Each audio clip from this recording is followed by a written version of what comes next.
Okay, you may never have used plums in a dessert before, but you will after today. This is what's for dinner. Plums two ways with pound cake using Washington-grown plums and pluots. Cronin and Stephanie have volunteered to be our taste testers. We'll get their report in just a few minutes. Maria Hines, owner and chef of Seattle's Tilth Restaurant, created this recipe for the heart of Washington. Kimber, how would you describe this dish? This is a really wonderful fall dish. I think right now the farmers markets are just exploding with beautiful produce, beautiful fruits. So today I chose plums just because it kind of starts getting you warmed up for those colder months. And how do you pick the right plum though? Because I always get the sour ones. I like the sweet ones. Take one taste.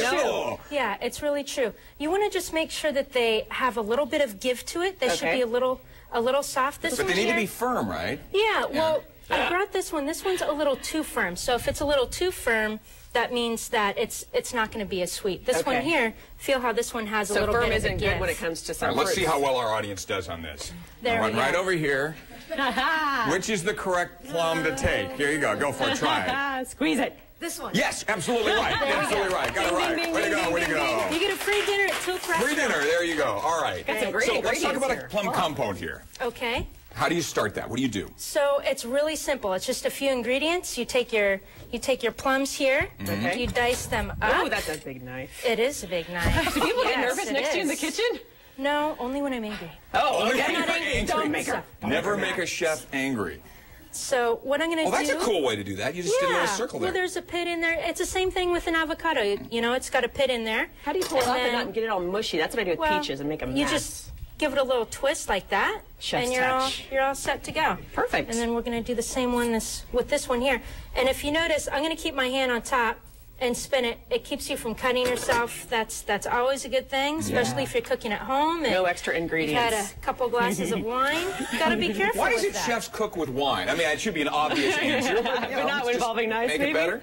And then we're going to go ahead and that looks so easy. cut these. How many plums do you need for this dessert? You know, you're going to just use 4. It depends on how many people you are cooking for. I would say a plum per person. Don't you want to curl your fingers under? So, how do you know? I would get mine. You know what? Actually, to do it properly, you are supposed to have your first knuckles tucked under when you're cutting. But when I first worked in the kitchen, they didn't teach me that. And then I developed that bad habit, and I've had it ever since. So now, are some plums better to cook with than others? My fingers, I mean, are there different varieties of plums? Some better, some worse to cook with? Yeah, there is. For this particular dish, it's nice to have one that has a nice balance of acidity and sweet. You really want to play that sweet and tart. So I wouldn't use something like an Italian plum, which tends to be a little bit sweeter, which is also quite delicious. But for this preparation, you want to make sure you have that nice balance of acidity and sugar. Okay, so let's get into the preparation so we get to see before we run out of time. All right. I see butter here. Yum. Oh, yeah. Is that real butter in there? Does it matter what kind you use? Like, can you use light butter? I use organic because we're a 95% certified organic restaurant. So I think it has better flavor as well. Yeah, you're real big on natural ingredients. Absolutely. I think it tastes better.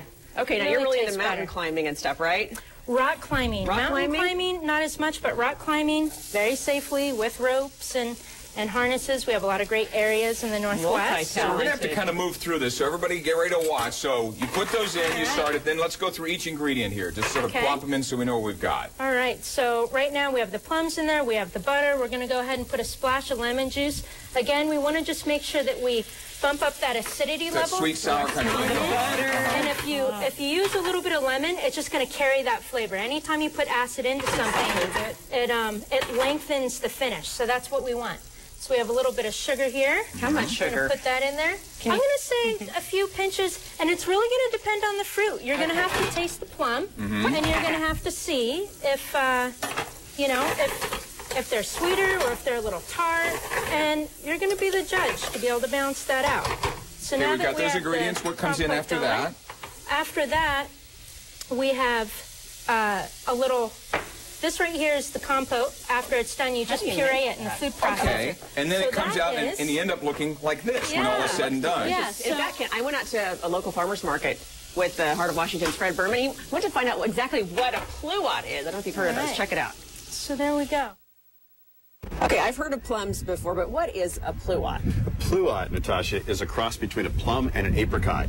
And so it's a hybrid. Yeah. And depending on the cross, for example, these lighter skin variety, they're 75% plum and 25% apricot. And this darker one here is about a 50-50 cross. You can get lots of choices. I'm ready to eat them all. They look so good. They are. They're really delicious. Great to cook with. Yeah. I love making sauces from plums. Yum. All right, so a pluot salad. What's a pluot salad? We've got a compote going.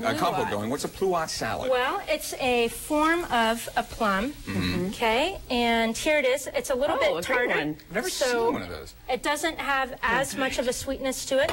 But what I like about it is, again, you're going to have that nice play. Now you have your beautiful compote. It's sweet. It's got a little bit of acidity to it. And this pluot is really fresh tasting. So you want to try that? Oh, I'd love And to. I hear, this is what you've created here. I do. So at the bottom you've got, what are the little cakes here? There you go. That's like a giant tongue there. You have a pound cake, you got the compote on top, and then a little bit of pluot on the top? Yeah. Adorable. So you'll have your pluot just like this. Can you make them bigger? If you want to. Yeah, oh, absolutely. I mean, or you can just take, you know, the loaf cake and slice that up. That works as well. We've got to go to Cronin and Stephanie. You guys have been eating through this entire segment. Stephanie, what do you think? I think it's great. I'm surprised how light it is for a dessert. I always really hesitate getting desserts in restaurants because they're really heavy, and it's nice and light. That's light. How about you, Cronin? What do you think? I really enjoyed the pound cake. It had a nice vanilla flavor to it, so it added depth and texture to the sweet and tartness of the plum compote. So you can always go to our website, comotv.com, and click on Northwest Afternoon for all the recipes. And Maria, thank you. What kind of wine would this? What kind of wine would you put with this? A late harvest Riesling would work wonderful. Wonderful. There's your wine. We'll be right back. Yum.